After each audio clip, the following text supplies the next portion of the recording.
नमस्कार मंडळी, स्वागत आहे आपल्या नाद चॅनलवरती, जिथे मिळतं महाराष्ट्रातील सर्वात जलद, अचूक आणि खात्रीशीर अपडेट. तर मंडळी, आज 9/12 रोजी खटाव येथे एक भव्य दिव्य ओपनचं मैदान पार पडत आहे. या मैदानात रतिमर्ती आणि टॉप्स नंदी दमदार हजेरी लावत आहेत. या सर्व टॉप नंद्यांचे गट मी कालच रात्री आपल्या चॅनलवर टाकलेत. नक्की जाऊन बघा, कारण प्रत्येक गटाचं नेमकं विश्लेषण मी आधीच करून दिलं आहे. आता येऊया आपल्या सगळ्यांच्या लाडक्या बाकासूरकडे. 9/12 मैदानात एकूण 59 चिठ्ठ्या होत्या, पण मोहिल शेठ धुमाळ यांच्या नावावर एकही चिठ्ठी नव्हती. म्हणून 9/12 मैदानात बाकासूर दिसणार नाही हे स्पष्ट झालं. पण कथा इथे संपत नाही. आज अजून एक दमदार मैदान आहे.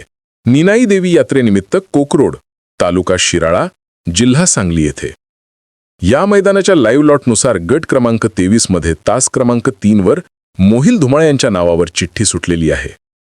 आणि हीच चिठ्ठी पाहून असा जोरदार अंदाज बांधला जातो की या मैदानात बाकासूर पालटण्याची प्रचंड शक्यता आहे. कन्फर्म म्हणता येत नाही, पण चान्स खूपच स्ट्रॉंग आहे.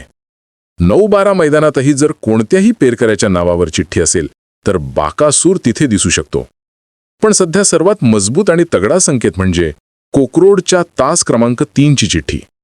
म्हणूनच मंडळी, आज कोकरोड मैदानात बाकासूर दिसण्याची शक्यता जबरदस्त आहे.